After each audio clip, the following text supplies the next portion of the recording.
Bonjour à tous. Alors aujourd'hui, je vous propose donc le brevet des collèges. Donc c'est l'épreuve de mathématiques, session 2021. On est sur le premier exercice, donc 20 points sur 100. Et c'est ici, vous voyez, des statistiques. Cette feuille de calcul présente les températures moyennes mensuelles à Tours en 2019. Donc vous avez une première ligne avec le mois, donc janvier, février jusqu'à décembre, et la température mensuelle, voilà, et 5 petites questions.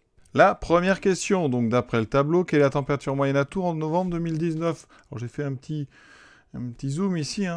Il faut aller chercher donc, dans la colonne novembre, donc ici. On voit bien qu'il y a indiqué 8,2, donc réponse. Vraiment là c'est simple, c'est donc 8,2 degrés Celsius en novembre 2019. Déterminer l'étendue de la série. Alors là, la formule, il faut savoir, l'étendue, c'est la donc, valeur maximale moins la valeur minimale. Alors on regarde la valeur maximale, donc ici on a du 22,6, la valeur minimale c'est en janvier 4,4, on fait donc 22,6 moins 4,4, et on fait donc 22 moins 4, 18, et ensuite ça fait donc 18,2 degrés Celsius. Quelle formule doit-on saisir en cellule N2? Donc c'est ici pour calculer la température moyenne annuelle. Alors, tout d'abord, quand on saisit une formule dans une cellule, on met égal.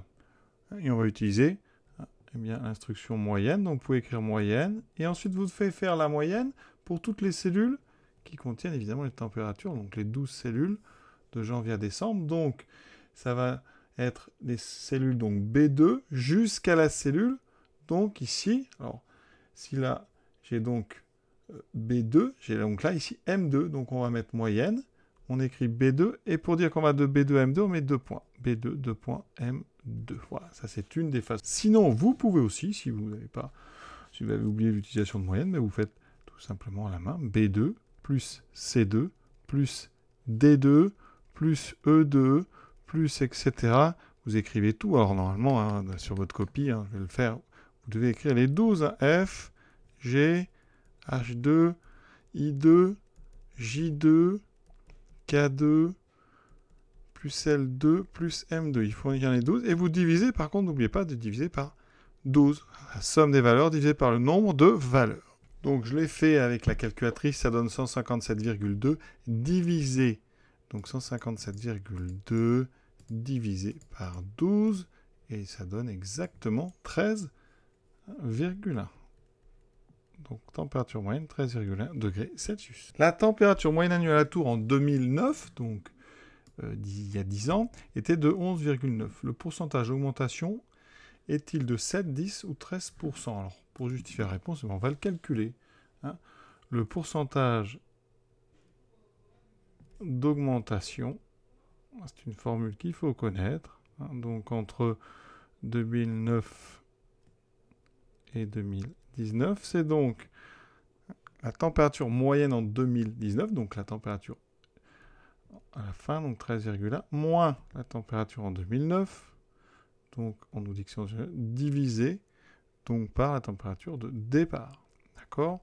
Donc on est passé de 11,9 à 13,1. On fait donc valeur finale moins valeur initiale divisé par valeur initiale. 13,1 moins 11,9, ça fait 1,2, donc ça fait 1,2 sur 11,9. Évidemment, il faut une calculatrice, donc on va faire ça directement. 13,1 moins 11,9 divisé par 11,9. On obtient ici donc 0,1008.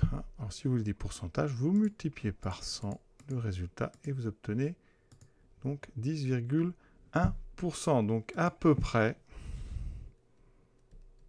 10%. Et donc, si on regarde bien, c'est la deuxième réponse qu'on nous propose. Et on a arrondi, vous voyez, à l'unité, l'unité de pourcentage. Exercice terminé. Voilà, je vous souhaite une bonne fin de journée en espérant que vous aviez tout juste. À bientôt. Bonjour à tous. Aujourd'hui, je vous propose donc le sujet officiel du brevet des collèges Métropole du 28 juin 2021 avec ici un exercice un petit peu, il y a un petit peu de tout. Et on finira, vous allez voir, par Thalès. Donc le futuroscope un parc donc situé dans la Vienne, département 86. L'année 2019 a enregistré 1,9 million de visiteurs. Voilà. Et on commence avec une question assez simple. Combien aurait-il fallu de visiteurs en plus pour atteindre 2 millions? Alors, il suffit de faire donc 2 millions moins 1,9 million. Il y a en trop. Voilà. Alors, eh bien ça va faire 100 000. Alors, 2 millions, si vous l'écrivez, ça fait un 2 avec 6 zéros. Moins 1,9 million, c'est un 1. Ensuite, 900 000. Donc, c'est 1 900 000. Donc, vous avez ici 2 millions, moins 1 900 000. Et vous voyez, il vous restera ici, donc 100 000. Donc, il aurait fallu 100 000 visiteurs de plus. Deuxième question. L'affirmation, il y a eu environ 5200 visiteurs par jour en 2019, est-elle vraie? Alors, pour ça, eh bien, il faut diviser le nombre de visiteurs. Donc, 1 900 000.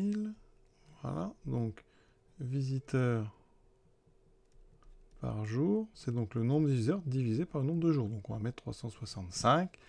Et regardez ce que ça donne. Je l'ai fait à la calculatrice.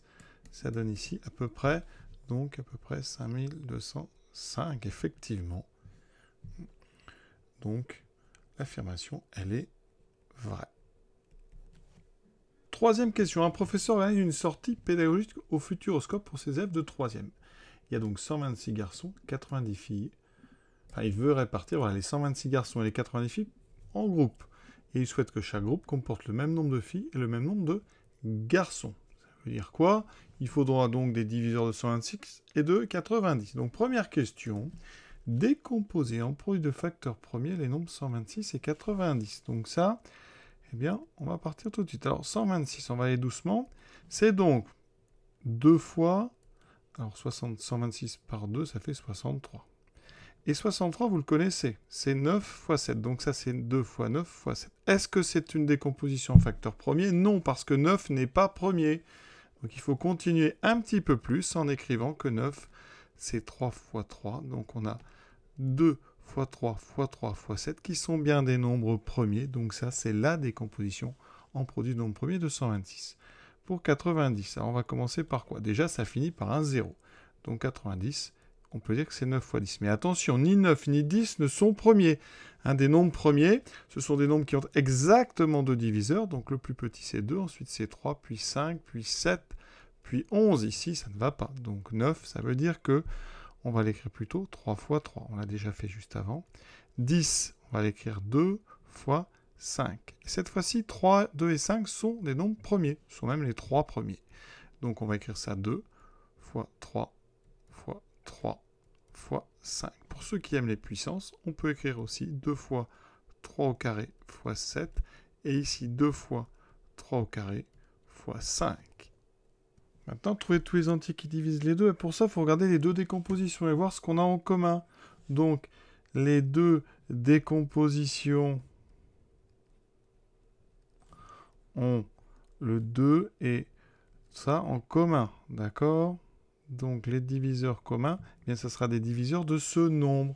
Donc, eh bien, ça veut dire que les diviseurs communs... Alors, je vais faire une liste. Donc, la liste... Alors, il y aura donc 1. 1, ça divise tout le monde. Donc, déjà, vous pouvez répondre 1. Ensuite, il y aura forcément 2. Vous pouvez faire 2 fois 3. Enfin, vous pouvez faire 3. Avec ça, vous pourrez faire 2 fois 3, 6. Vous pouvez faire aussi 3 fois 3, 9. Et vous pourrez faire 2 fois 9, ici, donc 18. De toute façon, le plus grand diviseur commun, c'est 18, parce que 2 fois 3 au carré, ça fait 2 fois 9. Donc ça, c'est 18. Donc 18, c'est en fait ce qu'on appelle le PGCD, le plus grand commun diviseur. Donc on a 1, 2, 3, 4, 5, 6 diviseurs communs à 126 et 90. Question C. En déduire le plus grand nombre de groupes que le professeur pourra constituer. Alors pour faire le plus grand nombre de groupes, il faut faire des groupes les plus petits possibles. D'accord ? Donc, on regarde dans cette liste de diviseurs communs. Et on voit que le diviseur le plus grand commun, c'est 18. Donc on va faire 18 groupes. Alors, 18 groupes de combien ? Eh bien, 126. C'est donc 18 fois 7. Et 90, c'est 18 fois 5. Donc, on va faire 18 groupes contenant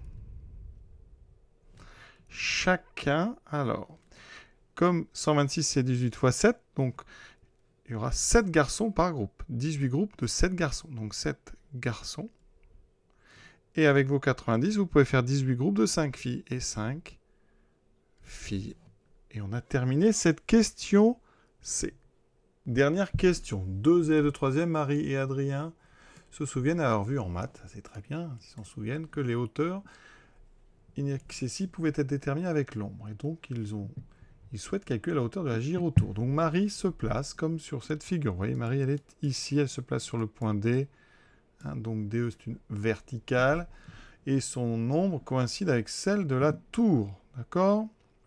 Ça veut dire qu'ici, A, E et B sont alignés. A, D et C sont alignés. D'accord? Calculer la hauteur BC de la tour. On a quelques mesures. On a la longueur AD, la longueur DC, on a la hauteur de Marie, sa taille. Et donc, il nous faut BC. On est vraiment ici dans une configuration de Thalès. Et donc, on va se placer. Alors, dans les triangles, les petits, c'est AED et le grand triangle, c'est ABC. Donc, dans les triangles, alors, AED et ABC. Qu'est-ce qu'on sait? On sait que la tour est verticale et Marie aussi. Donc DE est parallèle donc à BC. D'accord? DE ou ED. Parce que, donc, évidemment, la tour est verticale. Marie est verticale. Donc les deux sont perpendiculaires. Hein, vous pouvez préciser. Hein. DE est perpendiculaire à AC. Ensuite, BC est perpendiculaire à AC. Donc les deux droites sont perpendiculaires à une même troisième droite. Donc DE est parallèle à BC. Ensuite, qu'est-ce qu'il nous faut dans le théorème de Thalès? Il faut l'alignement. Donc ici, il faut que AEB et ADC soient alignés dans le même ordre. Alors ça, c'est bon parce que donc le point E, il appartient bien au segment AB. Donc E est entre A et B. Et ensuite D, il appartient au segment AC. Donc on a tout ce qu'il faut pour appliquer le théorème de Thalès. Donc ici, on fait une petite accolade en général. Et donc d'après le théorème de Thalès, on a des rapports qui sont égaux. Donc on va faire des longueurs du petit triangle divisées par les longueurs du grand. Donc ça veut dire qu'on a, alors, petit côté, donc AD divisé par le grand côté qui correspond, c'est AC. Ça va être égal au petit côté DE ou ED, comme vous voulez, divisé par le grand côté BC. Voilà. Et alors je m'arrête là parce que c'est là qu'on a les longueurs. Hein. On a AD, on a donc AC assez facilement et on a DE, donc on va trouver grâce à ça BC. On remplit donc AD. Alors je l'ai, par contre, je n'ai pas AC, donc je vais le calculer juste avant. AC, hein, c'est AD plus DC. Donc c'est 2 mètres plus 54,25, c'est-à-dire 56,25 mètres. Donc AD, 2 mètres sur AC, 56,25, est égal à DE, donc 1,6 ou 1,60 divisé par ce que je cherche, BC. Petit produit en croix, ici. Donc on va envoyer BC en gauche, le 2 va passer en bas à droite. Et ici, on va envoyer 56,25 en... Donc, j'obtiens BC qui va être égal à 1,6 fois 56,25 sur 2. D'accord? Ça marche exactement comme un produit en croix dans les situations de proportionnalité, puisqu'on est dans une situation de proportionnalité entre les longueurs dans le petit triangle et dans le grand. Ici, on va avoir besoin de la calculatrice. Vous voyez à la calculatrice que ça donne exactement 45, donc égal 45 mètres. Et voilà, la gyrotour fait 45 mètres. Cet exercice est terminé. J'espère que vous aviez réussi. Je vous souhaite une bonne fin de journée. Bonjour à tous. Aujourd'hui, je vous propose donc le corrigé du sujet officiel du 28 juin 2021. Donc, c'est le brevet, c'est les maths et c'est l'exercice 3, un QCM. Il y a ici donc 5 questions. 2 questions de probabilité, 3 questions sur les transformations du plan. À chaque fois, une seule réponse est exacte. On est parti. Partie A. Une urne contient 7 jetons verts, 4 jetons rouges, 3 jetons bleus et 2 jetons jaunes. Alors, on peut faire un petit dessin, même si là, c'est pas très utile. En général, les urnes, on les fait comme ça. D'accord. Donc ça, c'est mon urne. Alors, on met donc 7 verts. On va mettre 7 V, 4 rouges, 3 bleus, 2 jaunes. Voilà, ça tombe bien, les initiales sont différentes. On pioche au hasard un jeton dans cette urne. Donc, dans cette urne, il y a combien de jetons déjà? 7 et 3, 10. Il y a 16 jetons. D'accord? Ils sont tous indiscernables au toucher. Donc, vous avez chaque jeton pris individuellement a une chance sur 16 d'être pioché. Première question. À quel événement correspond une probabilité de 7/16e? Il y a 3 événements, donc on va bien calculer, on a le temps. Probabilité donc de rouge ou jaune. Alors la formule qu'on utilise ici, eh bien, c'est une formule très simple, quand c'est ce qu'on appelle l'équiprobabilité, parce que là, chacun des 16 a la même chance d'être choisi. On va compter combien de jetons correspondent à notre événement, rouge ou jaune. Rouge ou jaune, on a 4 rouges, 2 jaunes. Ça fait 6 jetons qui nous intéressent sur les 16, donc 6 sur 16. Et ça n'est pas 7 sur 16. On peut quand même juste simplifier, ça ferait 3 sur 8. Donc ça n'est pas celui-ci, puisqu'il nous faut un 7 sur 16. On prend le deuxième, probabilité de jetons, donc pas verts. Alors, des verts, il y en a 7, donc des pas verts, il y en a 9. On a donc 9 sur 16. Ça n'est pas lui. Donc normalement, vous pouvez déjà vous arrêter et obtenir et entourer le dernier. On va quand même vérifier pour être sûr. Jetons verts, on en a 7 sur 16. C'est effectivement la réponse C. Deuxième question, probabilité de ne pas tirer un jeton bleu. Probabilité, donc pas bleu. Alors, on vient de faire pas vert. Donc c'est pareil, des bleus, il y en a 3. Donc des non bleus, il y en a 13. C'est 13 sur 16. Donc directement, on voit que c'est la réponse A. Donc ça, c'est assez simple. Partie B, on considère la figure suivante. Il y a 20 motifs. Alors ils sont tous numérotés, vous voyez. 1, 2, 3, 4, 5, 6, 7, 10. À l'intérieur, il y en a, pareil, 10 autour. On a l'angle AOB qui fait 36 degrés. Effectivement, si on en prend 10, ça fera bien 360, donc un tour entier. Le motif 11, alors je le repère, il est ici. C'est l'image du 1 par une homothétie de centre O de rapport 2.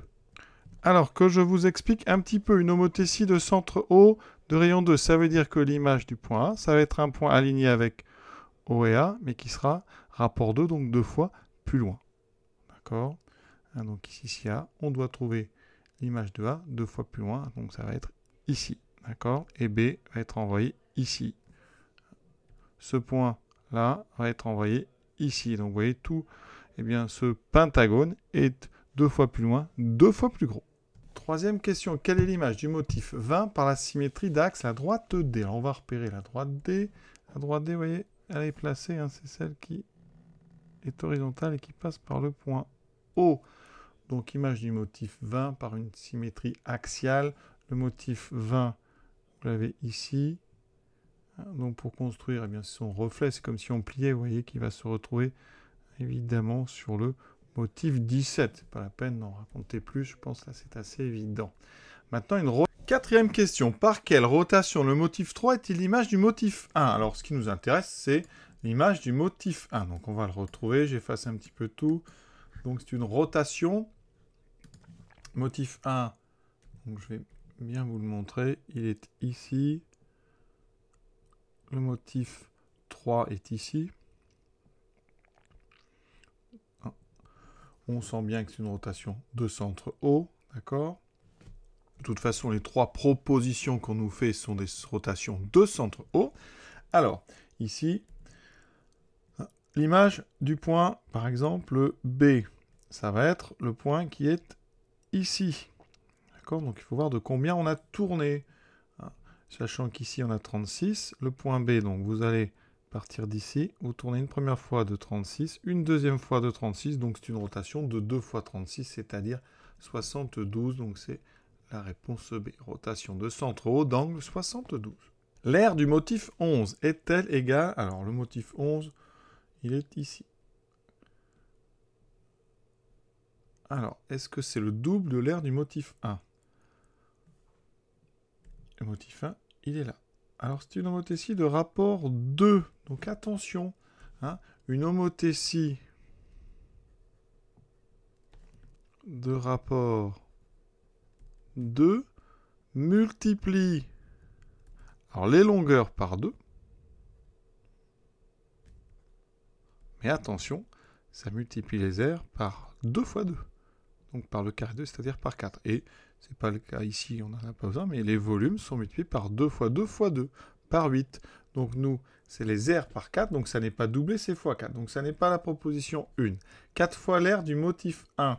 Eh bien, oui, c'est 4 fois l'air du motif 1. De toute façon, la moitié de l'air du motif 1, ça ne va pas parce que le motif 1 est déjà plus petit. Donc celle-là, on pouvait l'enlever. Donc c'est 4 fois l'air du motif 1. Voilà, ce petit QCM est terminé. À très bientôt. Bonjour à tous. Aujourd'hui, corrigé du sujet officiel, donc Métropole, brevet des collèges 2021. C'était le 28 juin. Et on est sur l'exercice 4. Donc, petit programme et un script avec Scratch. Donc on commence tout de suite avec 2 questions qui concernent le programme de calcul qu'on vous donne dès le début. Alors, première question, vérifiez que si on choisit 4 comme nombre de départ, avec le programme, on obtient 18. Alors, ce programme, donc il y a 4 lignes, choisir un nombre, donc déjà on choisit 4, prendre le carré du nombre de départ, donc on met au carré, ce qui va me faire 4 au carré, donc 16. Ensuite, on ajoute le triple du nombre de départ. Il faut bien comprendre que le nombre de départ, c'est donc 4. Nombre de départ, on va ajouter le triple de 4. Donc ici, plus le triple de 4, donc plus 3 fois le nombre de départ. Donc 16 plus 3 fois 4, ça fait 16 plus 12, ça fait 28 pour l'instant. Et ensuite, on soustrait 10. On fait donc moins 10. Donc on obtient 28 moins 10. Effectivement, ça donne bien 18. Donc, c'est vérifié. Deuxième question. Appliquer ce programme au nombre moins 3. Donc, on part de moins 3.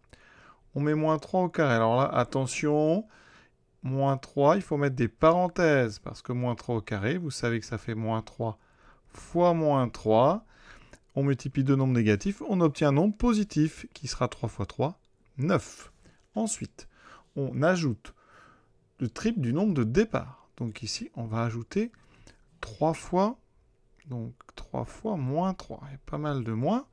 Donc on obtient 9 plus 3 fois moins 3. 3 fois... Alors on commence d'abord par la multiplication. Priorité. D'accord?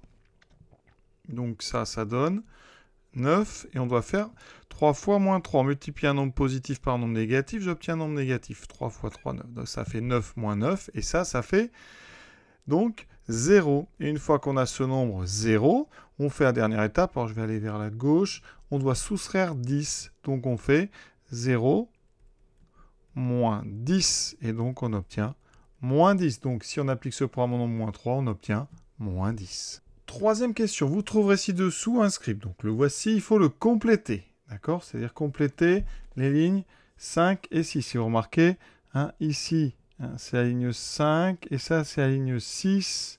Il manque ici des nombres dans les petites opérations.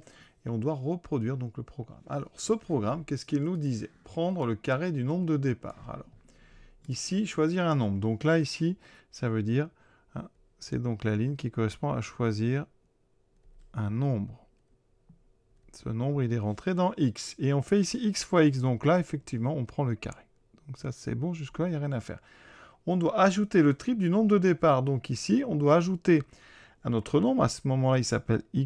Donc on le retrouve ici. Et on doit lui ajouter 3 fois le nombre de départ. En nombre de départ, il s'appelle x.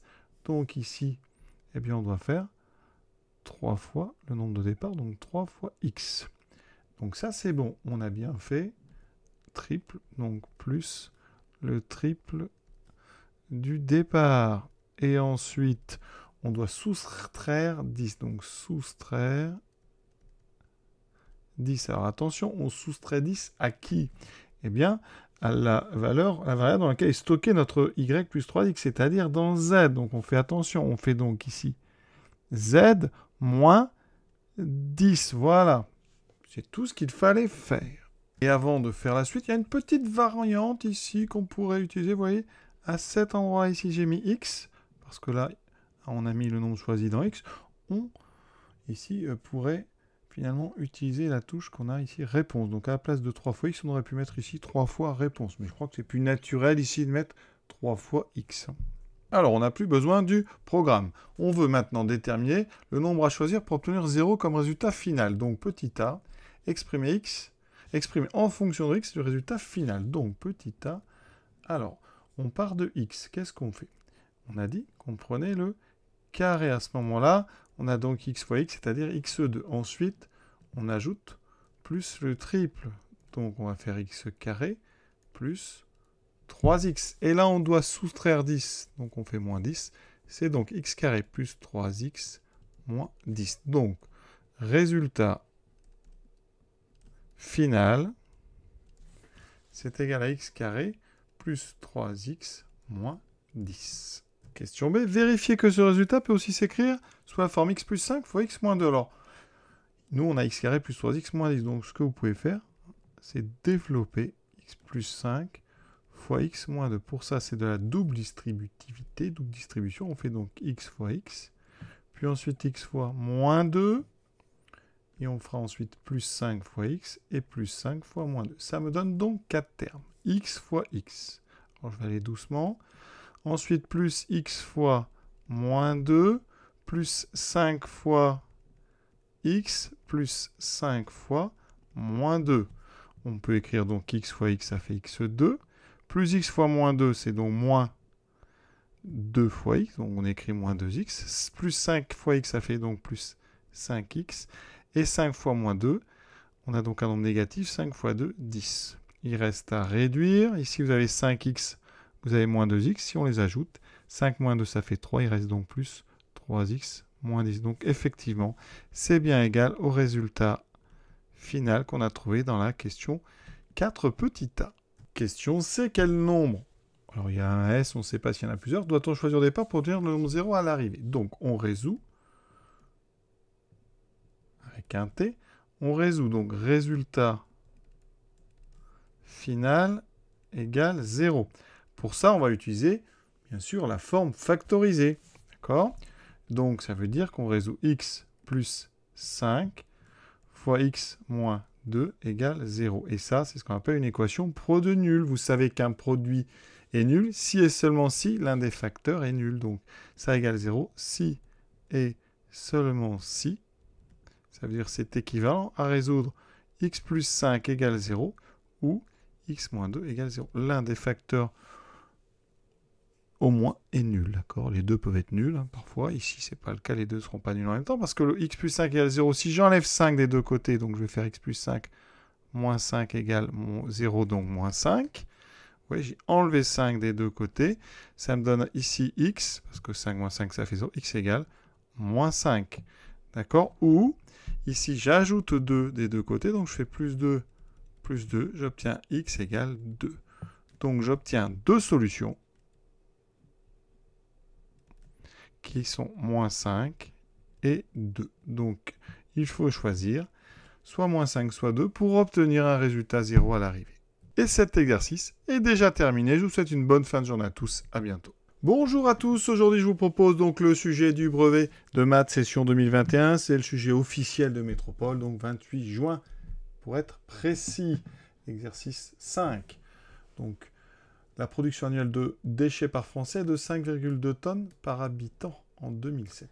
Entre 2007 et 2017, elle a diminué de 6,5%. Donc, de combien de tonnes la production annuelle de déchets par Français en 2017 a-t-elle diminué par rapport à l'année 2007? Donc, on a ici une diminution en pourcentage. Il faut la convertir en diminution en tonnes.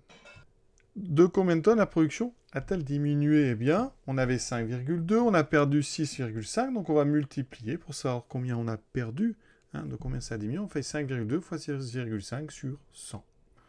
On calcule, et ça me donne 0,338.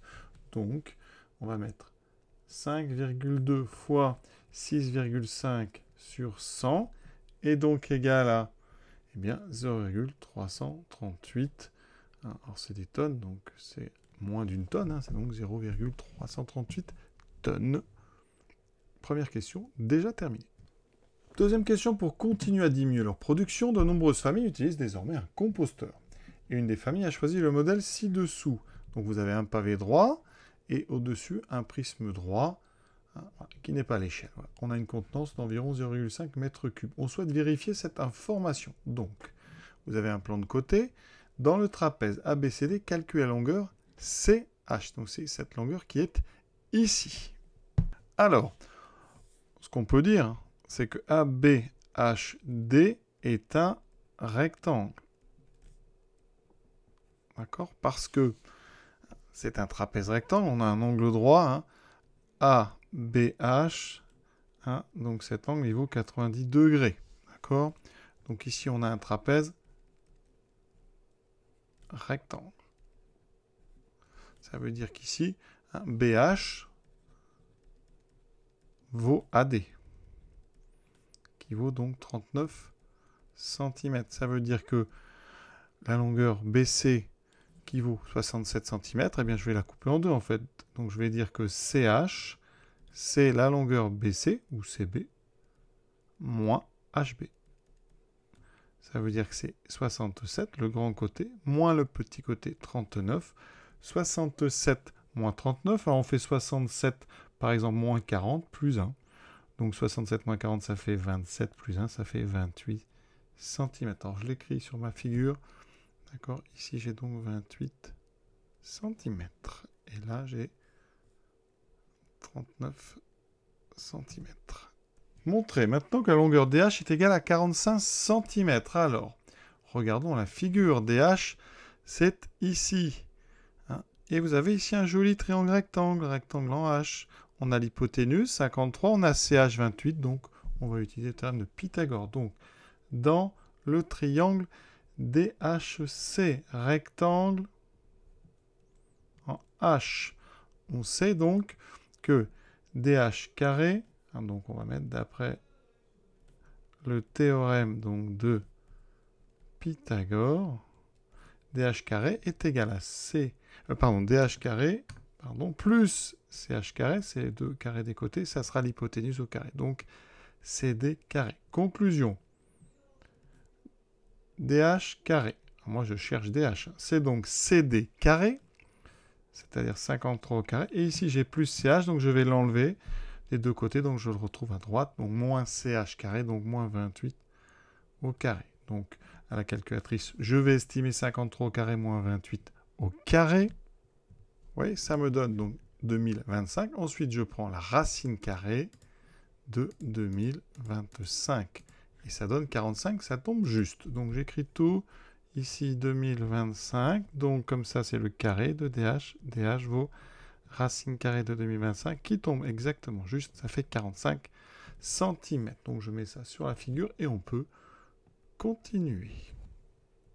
Vérifiez maintenant que l'aire du trapèze ABCD est de 2385 cm². Alors, l'aire du trapèze ABCD, elle est découpée en deux. L'aire du triangle, c'est donc R du triangle DHC, plus l'aire du rectangle ABHD. DHC, c'est un triangle. Donc, il est rectangle en H. Donc, ça veut dire pour calculer son aire, on fait la base, on va considérer que c'est CH, fois la hauteur correspondante avec l'angle droit, divisé par 2. L'aire de ABHD, c'est l'aire d'un rectangle. C'est donc longueur fois largeur. Autrement dit, je vais prendre HB fois la hauteur, fois le côté, donc l'autre, c'est donc HB fois AB. Voilà. J'obtiens donc CH. Alors, c'est 28 fois DH, 45, divisé par 2, plus HB, 39 fois AB, qu'on a AB, hein, je vous le dis, c'est pareil que HD. Hein. Ici, AB, c'est égal à HD, on l'a calculé précédemment. Donc 45. Alors, petite remarque, 28 sur 2, ça fait 14. Ici, on pourrait simplifier. Oui, je simplifie par 2, ça me fait 14. Donc 14 fois 45, plus 39 fois 45. On prend la calculatrice. Et vous voyez bien qu'on trouve 2385. Alors là, moi, j'ai utilisé pour calculer ça. Hein, alors j'ai fait, c'était en centimètres, c'était en centimètres carrés. J'ai utilisé le découpage de l'aire en deux. On aurait pu directement utiliser une formule, la formule pour calculer l'aire d'un trapèze. Et cette formule, c'est petite base, donc 39, plus grande base, 67, multiplié par la hauteur, 45, divisé par 2. Ça me donne, regardez, 39 et 67. Ça fait 106 fois 45 sur 2.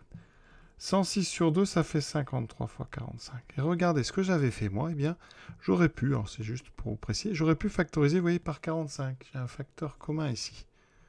Et si je factorise par 45, des 45, j'en ai combien? 14 plus 39. Et 14 plus 39, bien, ça fait 53. Donc ça fait bien 53 fois 45. Donc vous voyez, quelle que soit la méthode choisie, vous obtenez bien 2385 cm².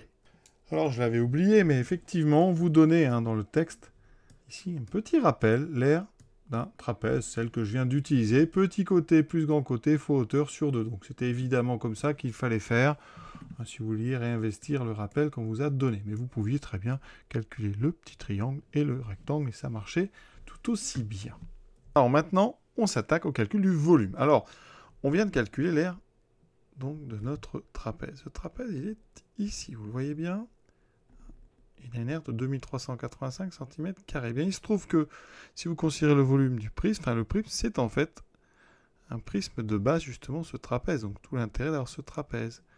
D'accord? Vous voyez ce prisme? Eh bien, l'aire de ce prisme, volume du prisme, je dis R, mais c'est le volume donc, du prisme droit, c'est R de la base, donc c'est l'aire de ABCD fois la hauteur. La hauteur, c'est donc 70 cm. C'est écrit en bas, vous voyez, 70 cm. Et on a tout fait en centimètres carrés. Donc ici, je fais 2385 fois 70 et j'aurai un résultat en centimètres cubes. Et vous voyez que j'obtiens 166 950. Je note ça. Donc 166 950 cm3. Maintenant, il me faut le volume du pavé droit. Alors là, il y a juste un petit souci parce que le pavé droit, regardez-le, ici, on a ceci, ça c'est sa base, donc ici, vous avez la base du pavé droit, donc on va faire 70 fois 67, par contre, il nous faudrait la hauteur, mais on n'a pas la hauteur parce qu'on a on a 1,1 m, mais jusqu'à A, donc il va falloir une petite soustraction, pas compliquée, ici, je vais la mettre en vert, il va falloir, ici, enlever à 1,1 m, la hauteur AB. Alors AB, on l'a calculé, c'était 45 cm. Donc on va rester sur des centimètres. Donc 70 fois 67, c'est l'aire de la base. Donc longueur fois largeur. Et la hauteur, c'est donc 1,1 m moins 45 cm. On va tout faire en centimètres, ça fait 110 moins 45. Donc 70 fois 67 fois, ici donc, 110 moins 50 fait 65, 65. Calculatrice.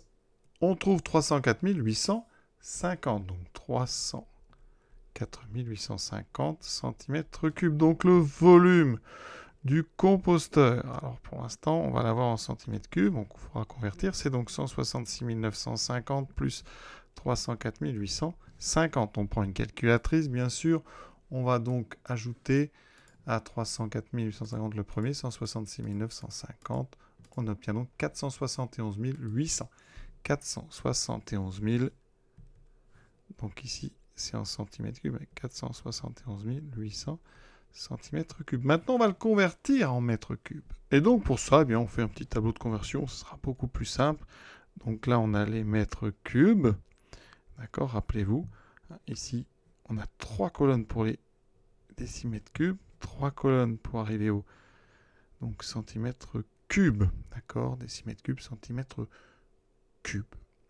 Et donc ici, je vais écrire 471 800, donc je mets le 0 ici, 0, 800, 471 000, donc j'ai 0,471 800. Je peux écrire ça comme ça, mètres cubes.